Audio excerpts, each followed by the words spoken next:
Are you gonna ride your bike now?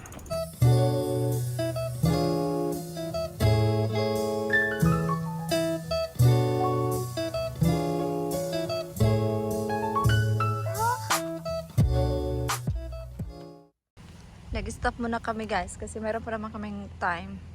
So na-practice lang muna siya. Malapit lang naman kami dito sa school. Parang shortcut kasi ito sa park area. Come on na, Bob! So hi everyone! So nandito na ako ngayon sa bahay, mga 30 minutes ago na. So hindi ako nag-vlog on the way back kasi ganun sa bike ni Kira ba? Naguyod kay ayaw ko kasi ayaw namin iwan doon sa school. Kasi kahapon iniwan namin tapos sinundo siya ng lolo niya.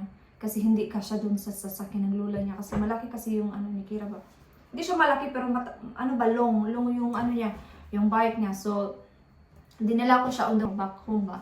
Kasi ayaw namin iwan kasi sabi ng lolo niya baka hindi daw safe iwan doon sa labas ng school baka kukunin ba ganun. Kasi especially bago yung bike ni Kira. So dinala ko siya pauwi. So ngayon is nandito na ako sa bahay. So I don't know. Baka magkape muna ako kasi 11:30 pa naman yung pasok ko. Punta ako doon sa isa kong part-time. Mag-vlog ako doon kasi maybe quiet today kasi medyo ulan. So, alam niyo ba, gusto ko talagang magpagupit ng buhok. Iwan ko ba kung what do you think guys? Sa akin naman ako naman talaga yung mag-decide. Pero, okay naman yung long hair kasi yung hair ko naman, hindi naman siya totally dry.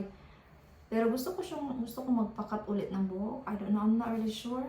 Kasi grabe din talaga yung price ng magpagupit dito guys. Ng mga magpagupit ka lang ng buhok with shampoo at saka i-dry nila nasa mga mga 3,500 pesos to 4,000 pesos. So mahal din talaga siya kung magpagupit ka. So kung gusto mo lang namang igupit lang, pwede ko naman tanongin yung friend ko, ikat niya lang. Pero syempre, iba pa rin kasi talaga yung my hairstylist pa. Yun nga lang, is expensive. Pero, ganun talaga. So, nandito tayo sa England, guys. Wala na tayo sa Philippines. So, ganun talaga. Pag-isipan ko pa kung magpapagupit talaga ako. Kasi sabi ni Dave, it's up to you if you want to. Kasi bagay din naman talaga sa akin yung short hair. So, anyway, magkape muna tayo. At saka, medyo hindi ako alam. Baka later pupunta ako sa mag-grocery ako ng a little bit kasi wala na kaming tinapay. Meron namang tinapay pero hindi ko gusto yung tinapay na meron kami ba. Natapos ko lang kumain, mag-11 na. So in about 10 minutes pupunta na ako sa town kasi kailangan ko muna pumunta dun sa sa ATM. Tapos maglibot-libot lang muna hanggang mag-time na sa work. Hugasan ko lang muna yung kinainan ko ba. So maybe mamaya na lang. Kasi yan lang naman yung hugasan ko.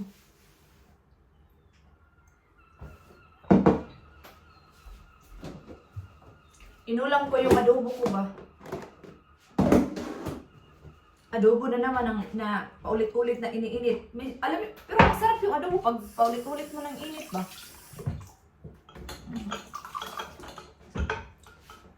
Kuha lang ako ng magkukot ako kasi medyo misty sa labas. Just in case ulan mamaya pag uwi ko.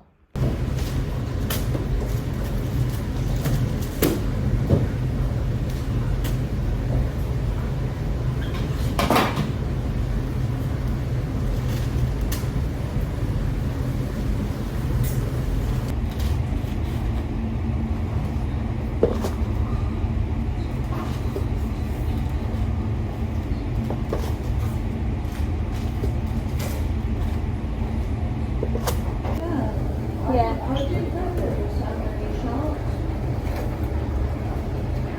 think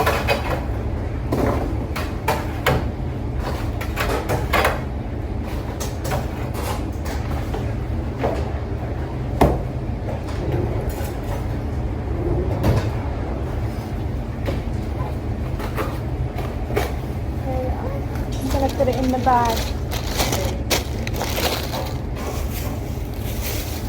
There you are. Thank you very much. Have a good day. Hi. Two small cotton chips. 2 small cotton chips. Yeah. Yeah. $12.90. Just to let you know, cash only. Yeah, that's right. Yeah. Thank you. Thanks. vinegar? Yes, please. Yeah, okay. Tapos na akong nag-work. Mga mag-isang oras na din ako nakauwi. Kumain kasi ako ng lunch kaya hindi na ako nag-vlog. So, gasan ko lang yung kinainan ko ba. Kinain ko yung pasta ko kagabi. Kasi nag-pasta kasi ako tapos may sobra ba. Yun yung kinain ko. Tapos, nag-vacuum kasi ako ng sahig kaya ng umaga. So, mag-mop ako ng floor. Kasi malinis na siya. So, mag-mop tayo or... Alam niyo ba, hindi talaga ako kontento pag-mop. Gusto ko yung sa kamay talaga ba magpunas ba? Ouch. So, pakapunasan ko talaga siya na gamit yung aking kamay ba. Ito yung gagamitin ko. Punas ko sa sahig ito or maybe ito na lang kasi basa. Ito yung gagamitin ko sa Flora, Fabulosa. Maganda din talaga yung yung Suflora kung taga nasa UK ka. Try mo yung Suflora kung di mo pa siya na-try. Maganda din talaga yung mabango. Si Kira, alas 3 pa lang ng hapon. So, uuwiin si Kira mga 4:30 pa.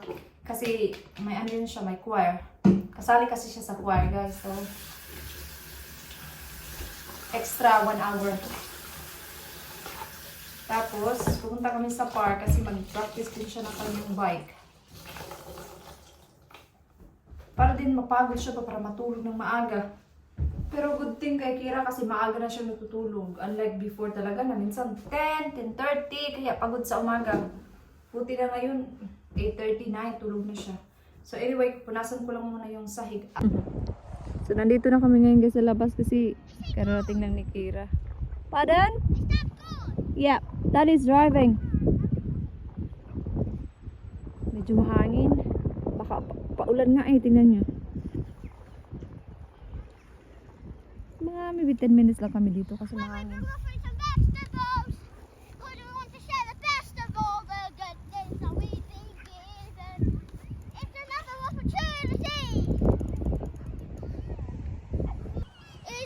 Harvest Festival when they bring nice to you guys. It's another Harvest Festival when we bring all fruits and vegetables because we want to share the best of all the good things that we do. It's another opportunity to be good for... Hindi ko na na-vlog na nagluto ako pero yan yung dinner ko. Yeah, very healthy. So, nakapag half-bath na kami. Ni Kira ba?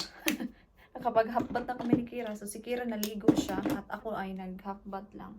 So, sabay kaming nandun sa bathtub. Skincare lang ako. Anong oras na ba? 7:30, 7:50 na. Nandun na siya sa kwarto. Ito lang yung aking skincare. Yung aking parang moisture. Willida. Yan lang yung aking skincare sa mukha. Simple lang. As long as meron lang cream sa face ko. So, yun lang guys. So, thank you so much guys for watching. Alam niyo ba yung aking vlog, paputol-putol. Pero wala din naman kasi ako ma-vlog talaga. Kasi nasa work lang, bahay. Ganun lang yung ang aking routine. One day, pag lalabas ako, i-vlog ko. Pag magpunta ako ng Brighton or Eastbourne, i-vlog ko. Para maiba naman, no? So yeah, so thank you so much guys for watching. Bye!